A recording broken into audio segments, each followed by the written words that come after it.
Chapter 6. Rascal! No! Lizzie could not believe how many times she had said those words in the last 10 minutes.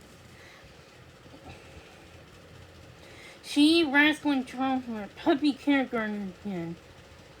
They were trying their best to follow Jamie's directions. Well, Lizzie and Charles were following directions. Rascal, he was just trying to cause as much trouble as possible.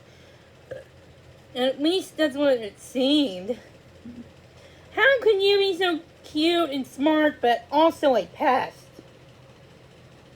Lizzie asked the puppy. They were supposed to be practicing walking on a leash. All the owners and puppies were going around a big circle at the gym. Rascal had already barked at the bulldog puppy, chased the dachshund, and pounced on the lab puppy and poodle puppies. And not during playtime either. He'd done all that during the lesson on sit-in. Now, they were trying to walk, but he kept grabbing the leash in his teeth and shaking it, growling his little puppy growls. Rascal was teaching that leash a lesson. Silly old thing. Would these people ever understand that he needed to run? He did stop for a second when Lizzie said no. He gazed up at her with his head cocked to one side. He looked like if he was asking, "Who, me?" His eyes were bright and shiny. His right ear stood straight up, and his other flopped over. His whiskers looked like they were twitching. Rascal looked like if he could understand what she was saying, even if he couldn't answer. Lizzie felt her heart melt. This sweet, smart, wild puppy really deserved a wonderful, loving home. But if he couldn't learn to behave, who would ever take him? Okay, good job, everybody, Jamie was saying. Charles and Lizzie exchanged a look and gulped nervously. They knew she didn't mean Rascal when she said everybody. Buddy. The other puppies weren't perfect, too. For example, Bullwinkle the bulldog absolutely hated to walk on a leash. His owner would tug on the leash, but Bullwinkle would not budge. Not even an inch. The bulldog's wrinkly face made him look so stubborn that Lizzie had to laugh. Trixie, the corgi, had a habit of sneaking up on other puppies and stealing their toys. No matter how many of her own toys her owners brought, fluffy ones, squeaky ones, Trixie always liked the other puppies' toys better. But Rascal, was the worst by far. If he had to always be the center of attention, he couldn't stand it when Jamie talked too long or when one of the other puppies were being praised. He would bark, jump, and scurry around. Lizzie had to pick him up so he could calm down. "How's he doing?" Jamie asked. She had to come up to Lizzie and Charles during a short break.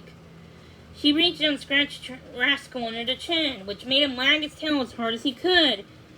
Lizzie sighed. "Well, he's not as cute as many things," she said. "But that's only because he's kind of locked up in our kitchen on him. He's going to remember when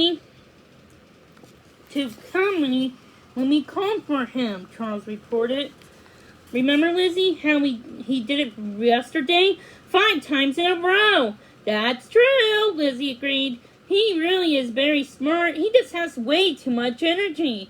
Jamie nodded thoughtfully. Maybe he just needs lots and lots of exercise and room to run," she said. She looked around the gym and saw that the other owners were back from their break. "All right," she said, walking back to the middle of the gym. "Let's ask our dogs to stay." "Stay," Lizzie groaned, not loud enough for Jamie to hear. It was just a tiny little groan. So far, Rascal's not doing very well with the stay thing. "Remember, We want to help the dogs to do well, so we're going to start by asking them to stay for just about 2 seconds, Jamie said. And if they manage that, we'll give them a treat and lots of praise. Next time, we'll give them 3 seconds. She had the owners face their puppies holding the leash.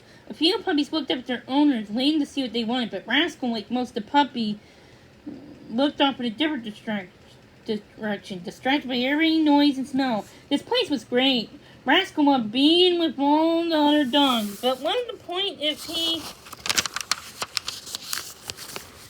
couldn't play with them? What could possibly be more important than playing and having fun with your puppy friends? Okay, now ask your dog to sit, said Jamie. Sit, chorused all the owners. 4 dogs sat, but the black lab puppy fell down and started rolling over. Rascal started barking and jumping up and down. The German Shepherd puppy backed up and stood up there, twitching his big ears and staring at Rascal. The dachshund sniffed to the floor. Charles, whose turn it was to hold Rascal's leash, looked up at Lizzie helplessly. Jamie ignored Rascal. Great, she said. Now put your hand out and raise the palm so it's facing the dog. Now tell your dog to stay. Stay, everyone said. Charles said it too. Lizzie doubted when Rascal could hear the command. The puppy was too busy barking. Ruff, ruff, ruff. And a 1, and a 2, and okay, Jamie said. All dog owners said the release word, okay, and the dogs jumped up, tails wagging. Rascal just kept on barking and barking. Well, I think it's about time all the time we have tonight, Jamie said, checking the clock on the wall. See you all tomorrow. Lizzie and Charles were heading outside when Jamie stopped them at the door. I really hate to say this, she said with a serious look on her face, but I don't think Rascal's well. I don't think he's fitting in here. I thought we could help him, but he's making it hard for the other dogs to learn. I'm afraid I have to ask you not to bring him to class anymore. Lizzie looked down at her sneakers. She knew this was going to happen. Rascal had just gotten expelled from puppy kindergarten. If you liked, you could bring him in for some private lessons, Jamie went on in a gentle voice. But to tell you the truth, he needs a ton of training, and he'll be the right dog for a regular house and family. He really may need a different kind of home. Lizzie looked at her and then down at Rascal. What was Jamie saying? Did she really mean Rascal could never learn to behave? But how could the Petersons be able to find him a good home? What kind of foster family were they if they couldn't even help Rascal? Rascal could understand why these people were being so serious. They were having such a good time, jumping, barking, and playing. Why was the girl looking at him that way?